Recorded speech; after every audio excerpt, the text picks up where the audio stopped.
2013 সন 11ই December সন্ধ্যা 6টার দিকে Dhaka central কারাগার থেকে জনাব আব্দুল কাদের মোল্লার বাড়িতে একটা টেলিফোন আসলো এবং বলল যে আপনাদেরকে জেলখানায় আসতে হবে। সঙ্গে সঙ্গে তারা বুঝে গেল যে আজকে শেষ, এটি শেষ দেখা, এবং তারা একে অপরকে জড়িয়ে ধরে কাঁদলো। একটা ভ্যানে চড়ে তারা সেন্ট্রাল জেলের দিকে এগিয়ে গেল এবং রাস্তায় গণজাগরণ মঞ্চের কাছে যেতেই তাদের উপরে জুতা বৃষ্টি, একটা মহাপ্রলয়ের মতো। কতগুলো উন্মাদ, কতগুলো পাগল সেখানে ঢাকঢোল পিটিয়ে মিষ্টি খাচ্ছে আর স্লোগান দিচ্ছে, ফাঁসি চাই, ফাঁসি চাই, ফাঁসি চাই, ফাঁসি চাই, ফাঁসি চাই। এবং তারা গাড়ির উপর হামলে পড়ল, যেন ভেতর থেকে ছিনিয়ে নেবে এবং তাদেরকে হত্যা করবে। কতগুলো পাগল। শাহবাগ মঞ্চ সেইগুলাকে ওভারকাম করে কোনো রকমে দাঁতে দাঁত পিষে কানে আঙ্গুল দিয়ে সেই চিৎকারকে ওভারকাম করে সেন্ট্রাল জেলে গিয়ে যারা কাদের মোল্লার সঙ্গে দেখা করলেন। কাদের মোল্লা নির্ভীক, নো ইমোশন, তাদেরকে হাসি মুখে গ্রহণ করলেন, বললেন, বসো, এটাই আমার সঙ্গে তোমার শেষ দেখা। এরপর আমি চলে যাব পরপারে, সৃষ্টিকর্তার কাছে চলে যাব। যে জন্যে এসেছি সেই মিশন এখন শেষ। শহীদি মর্যাদা, এটাই আমি চেয়েছিলাম, এটা আমার কর্ম, এটাই আমার ধর্ম। এরপরে এই রক্তের মধ্যে দিয়ে এই দেশে আমার আদর্শ প্রতিষ্ঠা হবে। সুতরাং তোমরা কাঁদবে না, খবরদার কাঁদবে না। কাঁদবে কেন? এই জন্যই তো আমি সংগ্রাম করেছি, এই জন্যই তো তোমরা আমার সঙ্গে কষ্ট করেছ, এই মর্যাদার জন্য। আমি যে স্বপ্ন দেখেছিলাম, যে ধরনের রাষ্ট্র আমি দেখতে চেয়েছিলাম, একদিন না একদিন বাংলার মাটিতে সেই আদর্শ রাষ্ট্র প্রতিষ্ঠা হবেই। এবং আজকে আমাকে ওরা যা করছে, এটা কারণ ওই দিনটা খুব সামনে। সুতরাং ডু নট ক্রাই, তোমরা আমার জন্য দোয়া করো এবং হাসো। হাসা কি আর যায়? একজন তরতাজা মানুষকে কিছুক্ষণ পরেই ঝুলিয়ে দেবে, শুধুমাত্র হত্যার জন্য হত্যা, কোনো প্রমাণ নাই, কিচ্ছু নাই। 16ই ডিসেম্বরকে সামনে রেখে একটা হত্যার উল্লাস, রক্তের পিপাসা। ওরা চলে গেল এবং ফেরার পথে তাদের গাড়ির উপরে আবারও জুতা বৃষ্টি। সাংবাদিকরা লাইভ করছে। জনাব কাদের মোল্লা স্ত্রীকে জিজ্ঞেস করলো, আপনার ফিলিংস কি, আপনার ফিলিংস কি? উনি কি বলল? মানে এরা যে ভাদ্র মাসের সেই উন্মাদ পাগল একটা প্রাণী, একটা জন্তু, জনাব কাদের মোল্লা তার শেষ রাইট শেষ করে ফাঁসির মঞ্চে চলে গেলেন জলা শাহজাহানের হাত ধরে। জলা শাহজাহান তাকে জমটুপি পরিয়ে দিল, গলার মধ্যে ফাঁসির দড়ি ঝুলিয়ে দিল, এবং সামনে দিনের আলোর মতো ঝকঝকে তকতকে লাইট, অনেক মানুষ বসে আছে, যেন জনাব কাদের মোল্লার বিয়ে হচ্ছে, এরকম একটা দৃশ্য সেইখানে। আসলে তার ফাঁসি হচ্ছে। কিছু দূরে তার পরিবারে সবাই যায় নামাজে, কান্নাকাটি করছে আর দোয়া করছে, নামাজ পড়ছে। জল্লাদ শাহজাহান ফাঁসির দড়িটা পরিয়ে দিচ্ছে। এই দড়ি তার বাড়িতে সবার গলার মধ্যে তারা ফিল করছে, কি যেন নড়াচড়া করছে, কি যেন নড়াচড়া করছে, সাপের মতো। কারণ তারা জানে কিছুক্ষণ পরে তার ফাঁসি হবে এবং ফাঁসির দড়িটা যে কোনো মুহূর্তে তার গলায় পড়বে। তারাও সেই দড়িটাকে ফিল করছে, সেই দড়িটা নড়াচড়া করছে।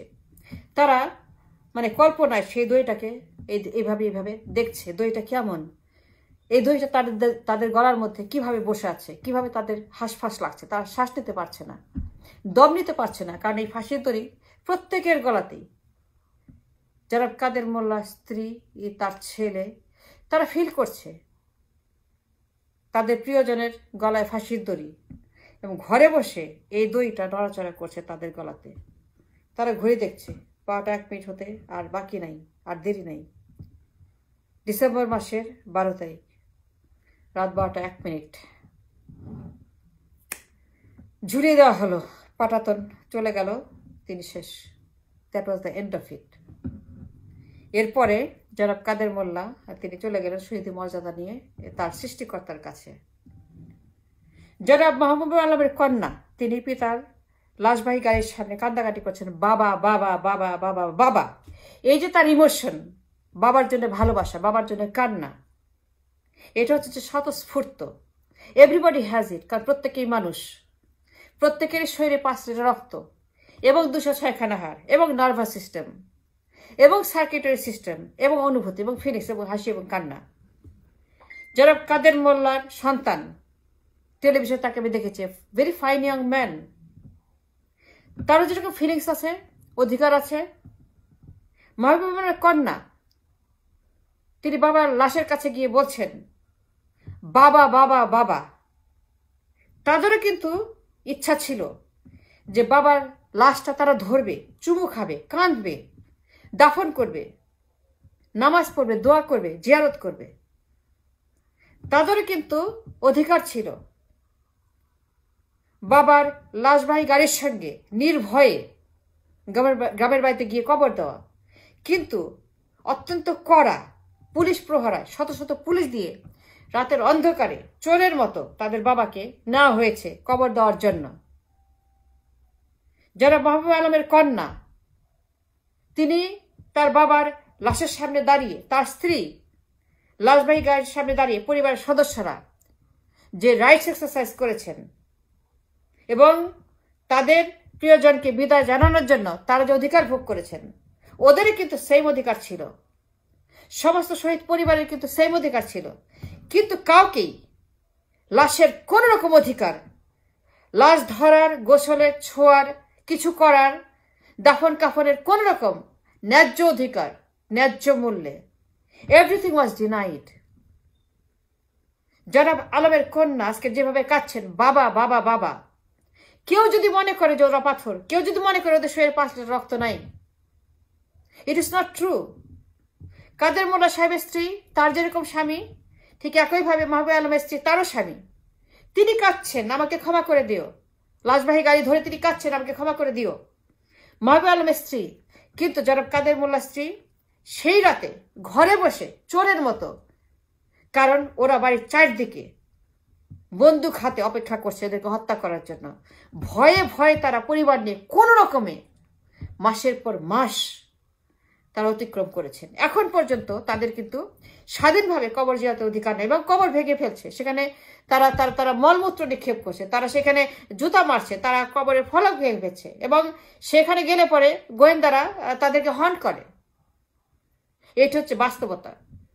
জনাব আলমের কন্যা তিনি কিন্তু বাবার লাশের পাশে গিয়ে যে ইমোশন এক্সপ্রেস করছেন, এই ফিলিংস কাদের মোল্লার একটা একটা ইয়াং ছেলে তার যে ছিল না, কিংবা অন্যান্য শহীদের ছেলেদের যে ছিল না, এটা কিন্তু আপনারা বলতে পারবেন না।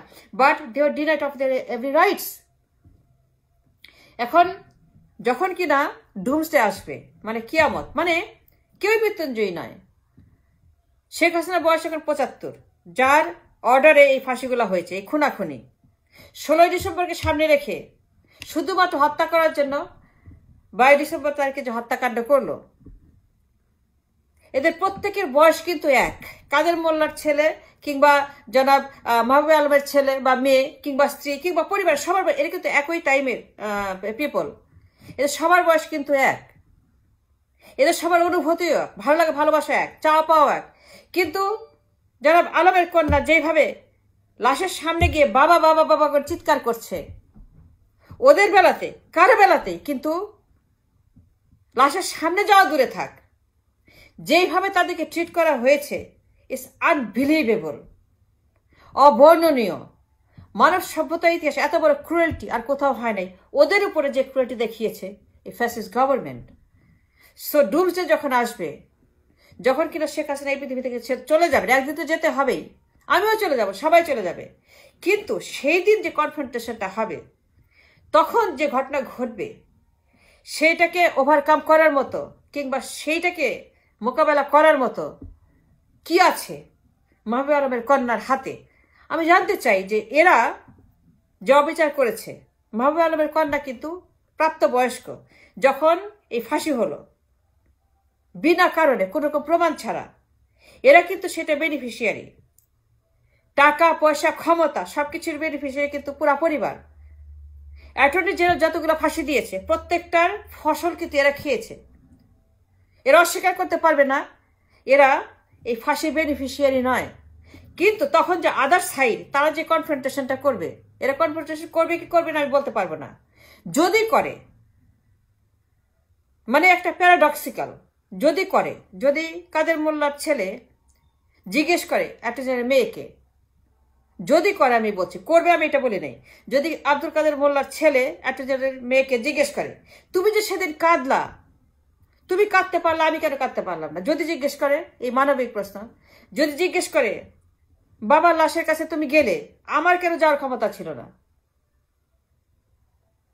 তোমার বাবা আমার বাবাকে ফাঁসি দিয়েছে, কি প্রমাণ আছে তোমাদের কাছে যে আমার বাবা ৭১-এ গণহত্যা করেছে? কি প্রমাণ আছে?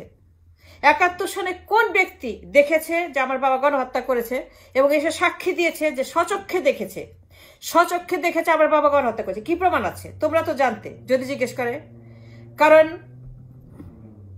শরীয় আইনে ৪ জন চাক্ষুষ সাক্ষীর কথা বলা হয়েছে, ৪ জন, ৩ জন না, ২ জন না, ১ জন না, জেনার শাস্তি মৃত্যুদণ্ড। কিন্তু এটা করতে হলে পরে ৪ জনকে চাক্ষুষ সাক্ষী দিতে হবে, কল্পনায় না, কানে শুনে না, চোখে দেখে, নিজ চোখে দেখে।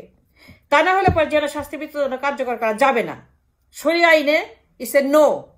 ৪ জনকে বলতে হবে। ৩ জন যদি একমত হয়, ১ জন যদি বলে যে না, তাইলে হবে না। ৪ জনকে, মানে এত কড়া করে হয়েছে, কঠিন আইন করা হয়েছে, আইনটা এত কঠিন যে মৃত্যুদণ্ড দেওয়ার আগে এটাকে নিরঙ্কুশ করতে হবে যে absolutely that person is guilty এবং বিয়ন্ড রিজনেবল ডাউট।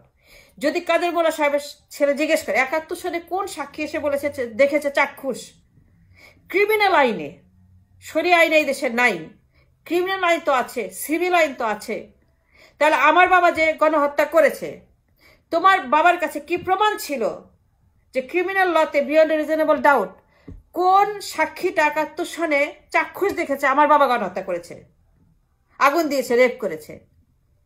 তোমাকে বলতে হবে, না বললে পরে ছাড়বো না, তোমাকে আমরা ছাড়বো না, তোমাকে জবাব দিতেই হবে। এদের বয়স কিন্তু এক, এদের রাগ এক, এদের ইমোশন এক, এদের সবকিছু কিন্তু এক। এদের বয়স তখন 60s চলে যাবে, মানে এখন থেকে 25 বছর পরে এদের বয়স হবে in 60s, mid 60s। Attorney মেয়ে এবং আব্দুল কাদের মোল্লা কিংবা মীর কাসেম আলী মুজাহিদি, যাদেরকে কিনা হত্যা করলো এই অ্যাটর্নি জেনারেল, এদের প্রত্যেকের বয়স কিন্তু তখন মিড 60s। এরা কিন্তু সমবয়সী। তখন এ যদি একে কনফ্রন্ট করে বলে যে কি চাক্ষুষ সাক্ষী তোমার বাবার কাছে ছিল যে জন্য আমার বাবাকে ফাঁসি, তোমাকে বলতে হবে, না দিলে পরে ছাড়বো না, জবাব তোমাকেই দিতে হবে। কারণ তোমরাও কিন্তু এর বেনিফিশিয়ারি, তোমার বাবার ক্ষমতা এবং টাকার বেনিফিশিয়ারি কিন্তু তোমরাও, সুতরাং তোমরাও গিল্টি, তোমরাও গিল্টি গিল্টি গিল্টি। যদি তখন কনফ্রন্ট করে কাদের মোল্লা ছেলে বলে যে তোমার বাবা কি কারণে আমার বাবাকে ফাঁসি দিয়েছে, তখন মানে কি জবাব দিবে মাহবুব আলমের মেয়ে? মাহবুব আলমের মেয়ে কি তখন একটা কারাগারের রোজনামচা কিংবা আত্মজীবনী, কারাগারের রোজনামচা, এই যে একটা বই, কারাগার, এটা দেখালে কি মাফ করে দিবে? কিংবা আত্মজীবনী, চশমা পরা লোকের আত্মজীবনী, এটা দেখাবে? এটা দেখাবে অ্যাজ এন এক্সকিউজ? কাদের মোল্লার ছেলে শুনবে? এটা দেখায় বলবে যে আমরা করি নাই, আমরা করি নাই, ওরা হচ্ছে যে অ্যাডমিন, ওরা হচ্ছে অ্যাডমিন, ওদেরকে বলো। আমার বাবা তো কর্মচারী ছিল, আমার বাবা তো বেতনভুক্ত কর্মচারী, আমার বাবা টাকা খেয়েছে এবং টাকা নিয়ে যা করা সেটা করেছে। ওরা আমার বাবাকে বাধ্য করেছে, ওরা আমার বাবাকে বলেছে খুন করতে, সুতরাং আমার বাবা তো খুন করে নাই, খুন করেছে ওরা, আমার বাবা শুধু এক্সিকিউশন করেছে। And thanks for watching.